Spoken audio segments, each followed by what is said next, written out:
Get ready to break molds and blaze trails. Welcome to the Chelsey Holm podcast, your shortcuts to wellness, business, and growth with a twist. Let's flip the script and unlock your full potential together.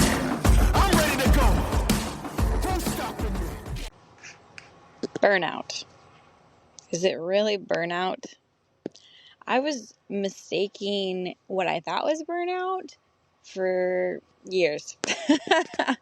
And so if you're someone who feels like, oh my gosh, I worked so hard, like I earned that thing, and then I just could not muster up the energy or will or desire to do the daily actions that I once did, this episode is for you. Let's dive in. So I want to give you a little backstory. First of all, I'm just someone who loves to work. I do. There are certain things, like I love to work hard. I think it's probably because I was raised on a farm. A song lyric just came to my mind. I don't know if you guys' brain works like this, but like my brain loves to work in song lyrics and movie quotes.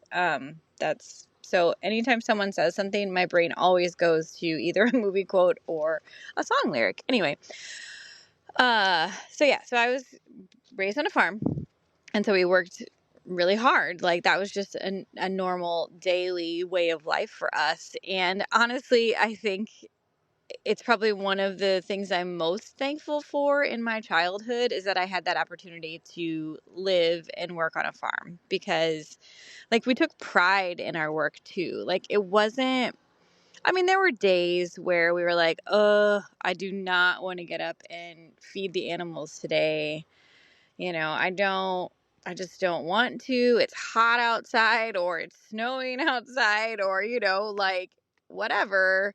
You have to feed the animals every day. And we had a lot of animals. And I mean, now granted, I didn't have to feed like everything.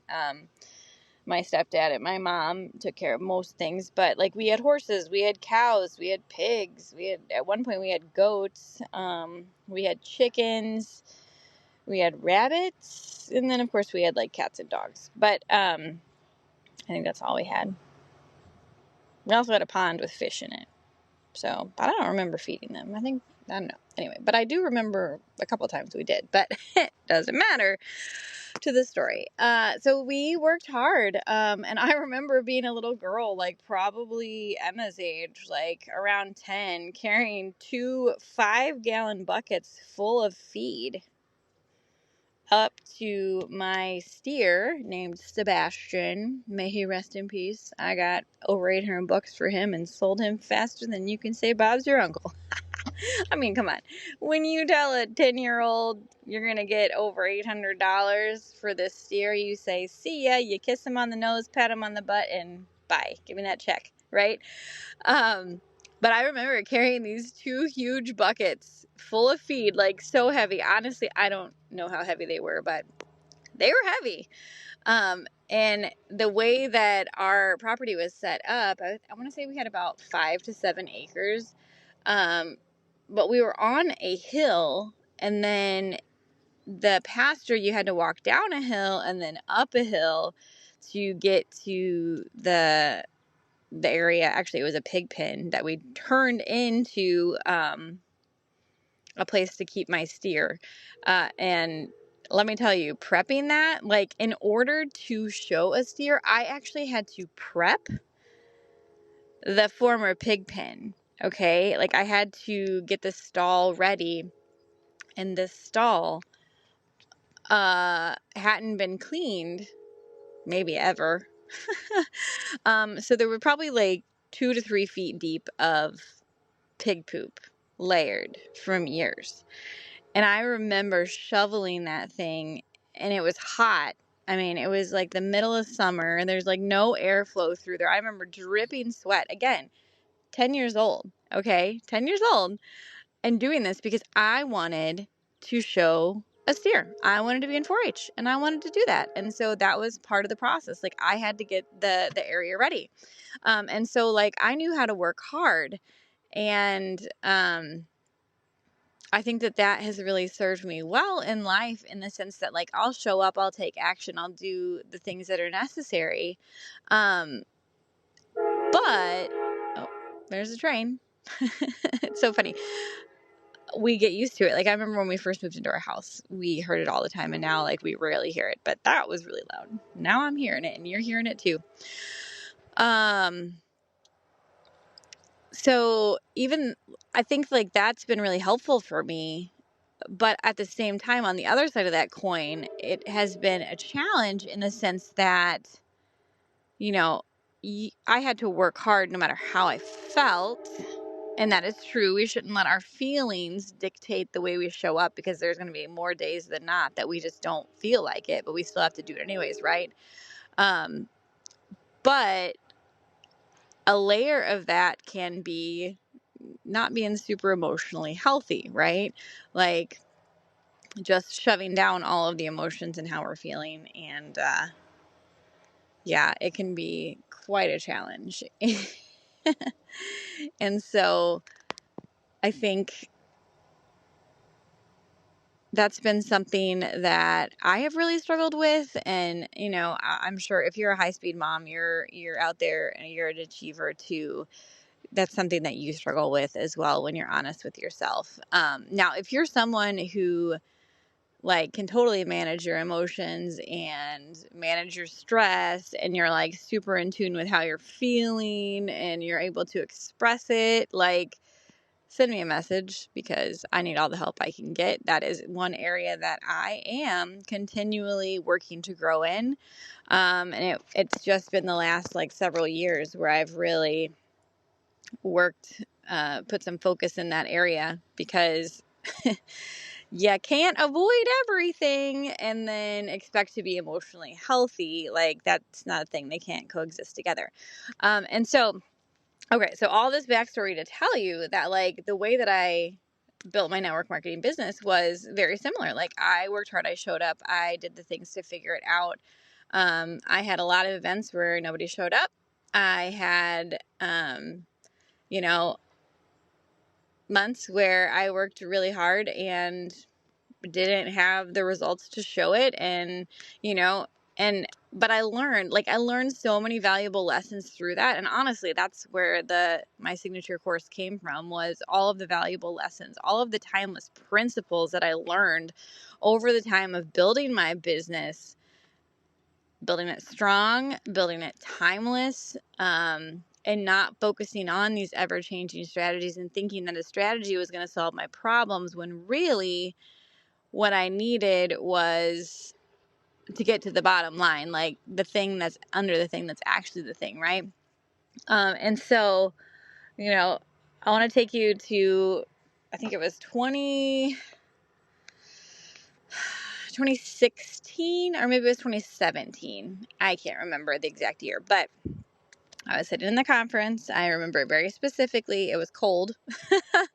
I think we were in Atlanta.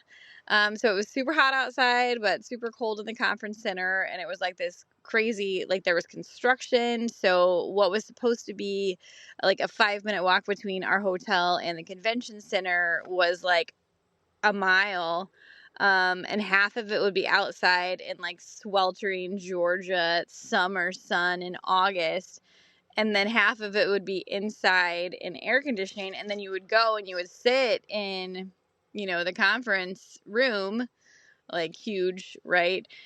And you'd freeze your tail off, because now you're sweaty in a cold area. And so it was just, okay. But so I was sitting there, I'm cold, right? But they announced the first time ever, and I know I talked about this in a previous episode, I can't remember which one, but they had announced that they were opening up this trip to be able to be earned by people who weren't leaders yet.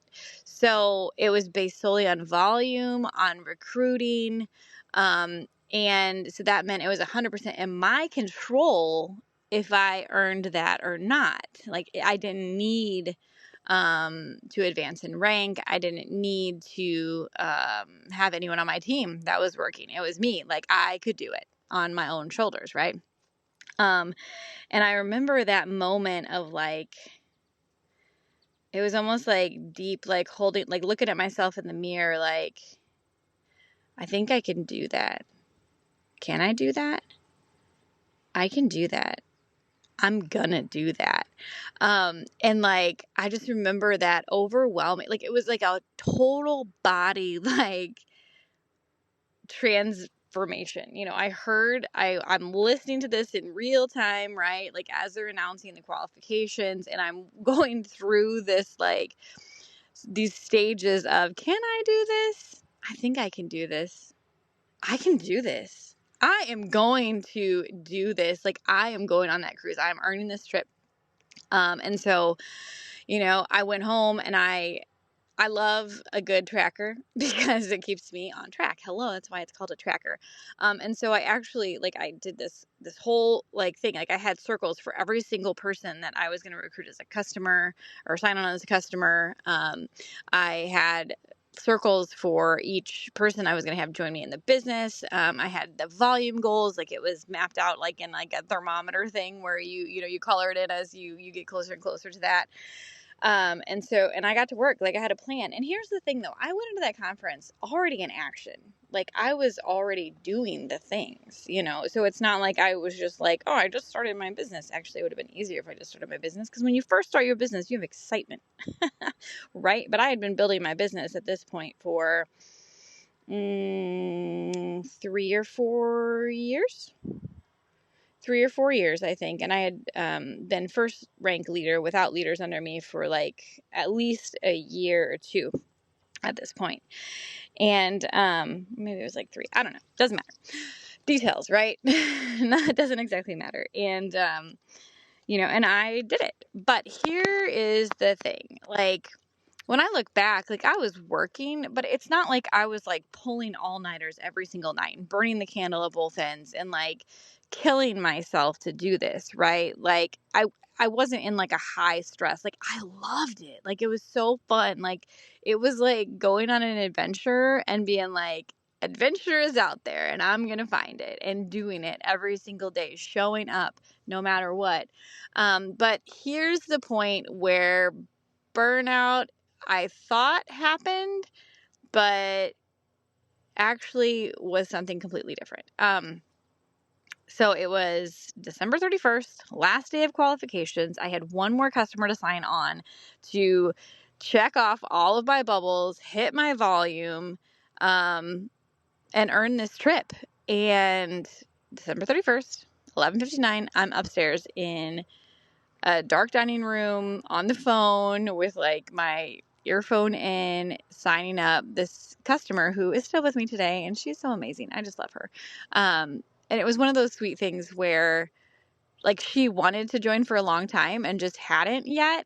And so when I reached out to her, I was like, hey, listen, I know you want to do this, and I know life is busy.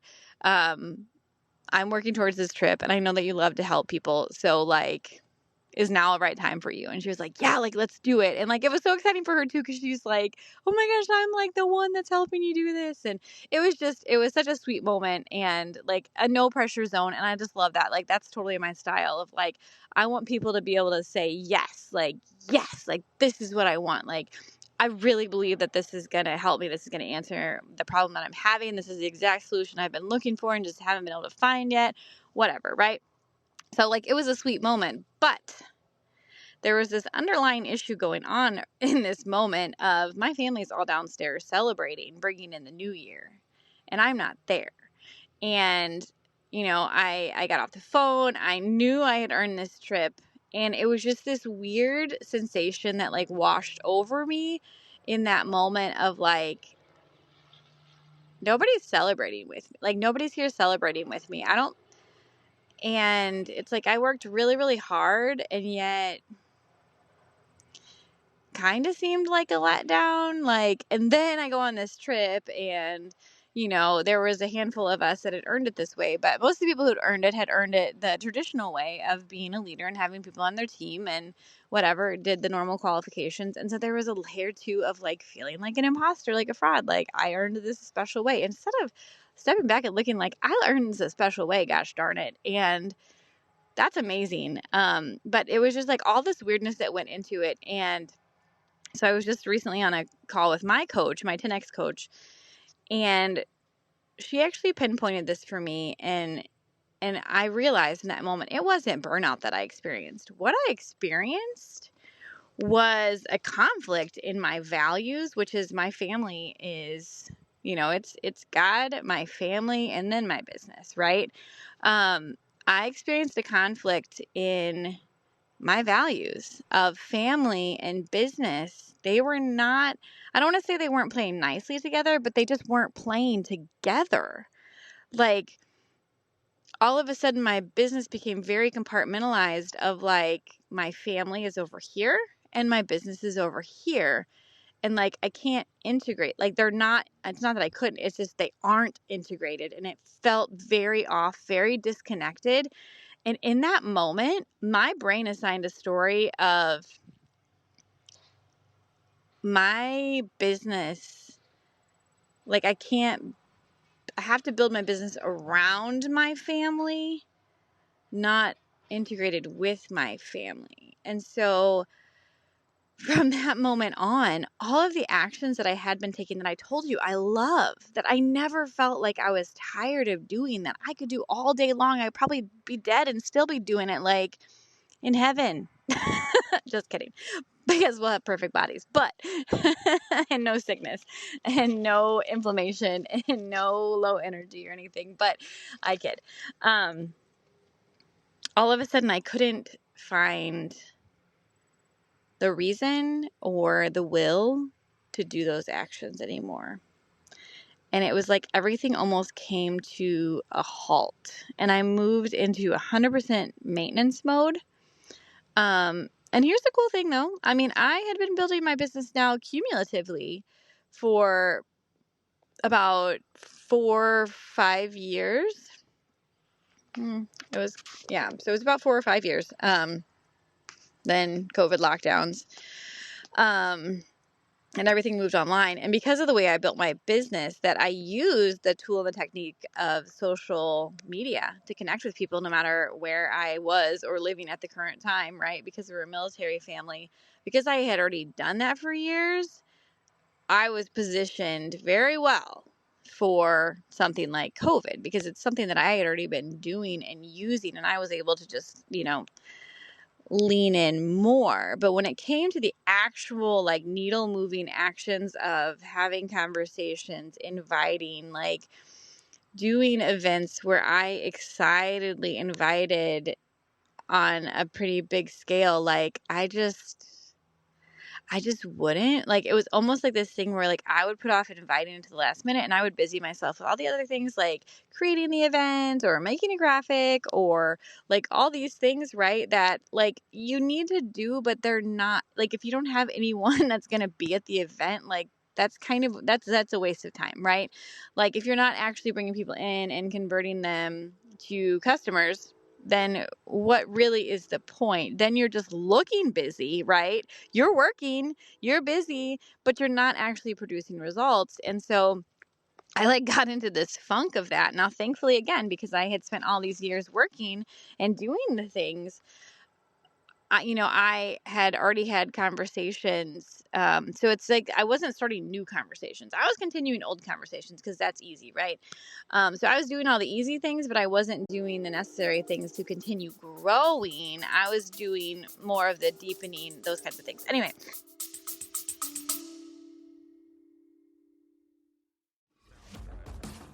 Oh my gosh, I am so glad you're here. I'm so glad you're listening to this podcast. As you know, I believe that if you're not growing, you're dying. So you are in the right place to continue developing your growth mindset. If you have a business and you're an entrepreneur in any capacity, but especially in the social selling world, online and social media, but you're feeling stuck. You've created some level of success, but you can't seem to get past it. You're frustrated. You're feeling burnt out. You're starting to question yourself. You don't feel like you're fully stepping into who you are and how you want to build your business, then go check out my signature course, the Speed and Stability Playbook.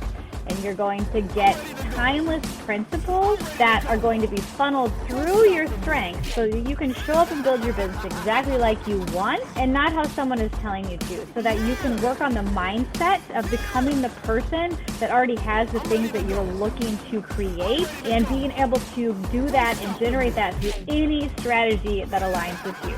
Go check that out now in the show notes. Now let's get back to the episode. But it came down to this like lack of will, because I thought that I burned out.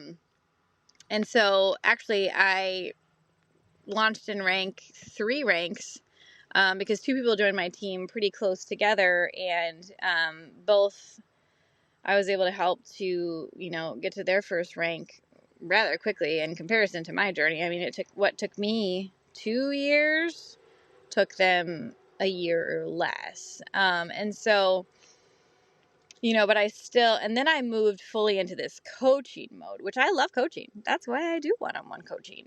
That's why that is my primary business right now. Like, I still build my network marketing business because everyone needs wellness, and I will always do that. And every woman needs earning power. So I will always do that. And I love the leadership through my team. My team actually gets my coaching for free. So, whoop, inside scoop there. But I thought I had burned out. And I remember like talking about goals, and like it was almost like this weirdness of I should do that. Like, I moved into this shoulding all over myself, but I lacked the true will to really do the necessary things, because I think I kept telling myself that I burned out. When really I had just disconnected my values from my business. And so this has been a new journey that I'm on. So now that I know this, that I created that story, like I was able to look around and be like, oh shoot, like, and this was starting to pop up in other ways too, of like my kids were getting cranky anytime I was on my phone, right?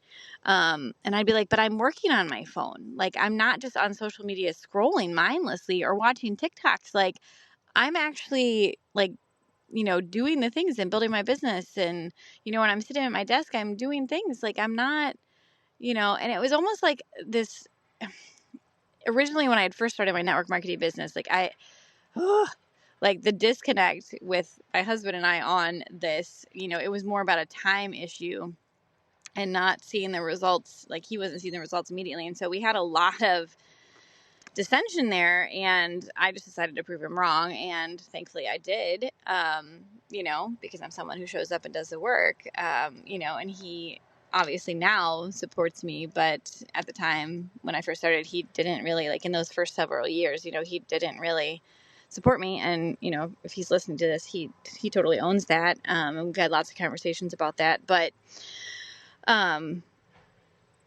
through that, like, it almost like grew into this hideous beast of now, like, I feel like and here's, anytime you say, I feel like ... that's usually an indicator of a story or an offshoot of a deeper underlying limiting belief. But I felt like I couldn't build my business where people could see me. Like, I needed to do it after the kids went to bed, or do it while they're at school. But like, I can't be doing it when they're here, or, so it was like this very like, here's my business and here's my family. Right. And almost like an apologetic stance for building my business when the things that I'm doing are benefiting my family in so many ways, like health, obviously, but also income, also like coaching for me is like my passion and my purpose. And life lived without passion or purpose is no life at all. I'm sorry to say. Like, we've got to have something to live for, and belief is like my top strength. And so when I believe in something, I'm running after it, and that makes me a better mom, and that makes me a better wife, and overall that just makes me a better person and Christ follower. Like, it does at the end of the day. And so, being a mom that is completely centered around my family, in the sense of like, they are my purpose, my only purpose. and my only passion leads to moms that don't know what to do with themselves when the kids start having lives of their own, right? And I knew that that's not the kind of mom that I ever wanted to be. And so my family is my priority, right? But like, there's also so much more to me than just being a mom or even like just being a wife, right? Like those are so important and those are core values, but there's also so much more. And so when I say like high speed moms, like that's what I'm talking about, that like we have the capacity, like we have a greater capacity to be able to show up for our families, but also for others outside for this bigger purpose and passion, because our kids are going to grow up and they're going to leave, right? And what are we going to be doing? And so thankfully I've been able to simultaneously build, my network marketing business, now my coaching business. I have been able to build these without compromising my family, in the sense of like I'm still a present mom. You know what I mean? Now I have had to separate over the years this idea of working on your business isn't just when you're physically doing things. Like it's about your brain revolving around your business too. So like when you're with your kids, if you're still thinking about your business and you're supposed to, this is a moment where you want to be present with your family, you have to learn how to shut off that part so that you can be present. And so honestly, one of the easiest ways to do this is to set business hours for yourself. It's important to know when you're going to work, but it's just as important to know when you're not going to work, and to totally be able to have the freedom to sit back in that and enjoy that. And that's something that I've had to work on, because when I love something, and when it's my passion, like I want to think about it all the time. I want to be working on it all the time. Like I want to take my ideas and run with them and put legs on them and make them a reality. And like, I love that, but we also need to be able to turn off and rest. And so this episode is just to challenge you to think about, if you feel like you're burned out, it might actually be a disconnect happened in your values and your actions. And you need to go back to that moment and do some, just self-exploration through that. I'm sure that actually that memory is probably very vivid for you when you think about it now. And just process through that, do some journaling, ask yourself some questions like, how did you feel in that moment? Why did it feel so disconnected? What is it about getting back into action, doing the things that you love that is not aligned? And what could that look like to have those values and those actions be back in alignment again? And if you're in a different season now, how does it need to look different at this time? And walk through that. And it really first starts with that story you're telling yourself that happened in that moment of disconnect, and how that's driving everything. And so you're probably seeing that it really feels like it's disconnected in a lot of different ways and capacities, because that story is driving everything, right? Our story, the thing we tell ourselves, the meaning we assign to the thing that happened, creates our emotions. And those emotions prompt the things we're doing or not doing. And when we do or don't do those things, that's what creates our outcomes. But everyone focuses on the things we're doing or not doing that creates the outcomes. But that's not actually true.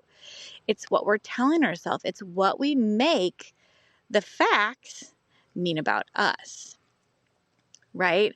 Like maybe you hate the color yellow and your husband buys a yellow shirt, right? So it's a fact. He buys a yellow shirt. Now, I love the color yellow. I don't know that my husband owns anything yellow, but if he did, I would be happy about it, because yellow is just a happy color. People with houses with yellow doors are just happier. We all decided this. Bo thinks it's true, and I am totally embracing it. We don't have a yellow door, but now I want a yellow door. Anyway, so say your husband buys a yellow shirt. You hate the color yellow. So you're like, he bought a yellow shirt. That is a fact, right? You could go to law and someone could prove the fact that he bought a yellow shirt. Now, you make that mean you have a story that says, he must really hate me. He knows I hate the color yellow. He bought a yellow shirt. He must not want to spend time with me. These are all stories. Are those facts? No. So we need to be able to go back and separate the data, he bought the yellow shirt, from the stories, the things that were making it mean of, well, he must hate me, which is not true. Now, when we tell ourselves, well, he must hate me, now what emotion do we think that is probably prompting? Probably anger, bitterness, disappointment, so many different things. But like, what's that overwhelming feeling you're having in that moment? Okay. And then what does that make you do or not do? Well, it's probably going to make you not want to spend time with him. Maybe, it's going to make you be short with him. Maybe it's going to make you be cranky, so many different things, right? Like maybe avoid him or, do something that he doesn't like intentionally. Like, what? And then what does the outcome that creates? Well, it creates a disconnect with you and your spouse. Now, do you want to be disconnected from your spouse? Probably not. So we need to go back to the story of, well, my husband hates me. That's creating this disconnect. That's what we're telling ourselves. That's what we're making it mean. And be like, my husband bought a yellow shirt, and it doesn't have to mean anything about me. Who knows why he bought a yellow shirt? Maybe go ask him, right? And so that's how we do this story work. And so we need to go back and rewrite that story about this moment of disconnect and realize, like, we need to stop telling ourselves too that, oh, I'm just burned out. Oh, I'm just burned out. Like, it could also be that we reached our goals and we didn't celebrate. And here's the thing, when you work hard for something and you make sacrifices and then you don't celebrate and then you just raise the bar on the other side, because it's always a moving target, right? There's always more we could do, but the answer usually isn't just doing more. It's that we need to grow to a new level so that we can serve in a greater capacity without actually doing more just for the sake of doing more, right? And so we need to be able to explore that. We need to be able to walk through this if we want things to change, because it is true that if nothing changes, nothing changes, right? If we continue to complain about something that we're not changing, that leads to bitterness, that leads to disappointment. Like we can't do that. So, well, that's what I was talking about too. So our brain, though, if we get to that moment where we just move the target higher and we don't actually celebrate, our brain says, that was a lot of work for no payoff. I don't like this. I don't want to do this again. And so we can also move into this zone of like, it's really a challenge because now my brain's working against me. My brain is looking for the evidence to support the fact that this work is hard and there's not a lot of payoff for me. Like there's not a lot of dopamine hit through it in the sense of like lasting, because she's just going to move the target. And now we have to keep working hard, but we're not like getting to celebrate through this. And so your brain starts to work against you. It's that confirmation bias. So we need to understand that this happens. And so we need to make our brains work for us. So just the small thing of taking time to celebrate when you do work towards a goal and hit it, right? Like that can help our brains to work for us, because now our brains want to look for the reason to celebrate through doing the hard work, right? And so challenge yourself. Go back. Look for those moments where you thought you burned out, but actually you had a disconnect of beliefs and actions, or values and actions. Hope you enjoyed this today. Take care, my friends.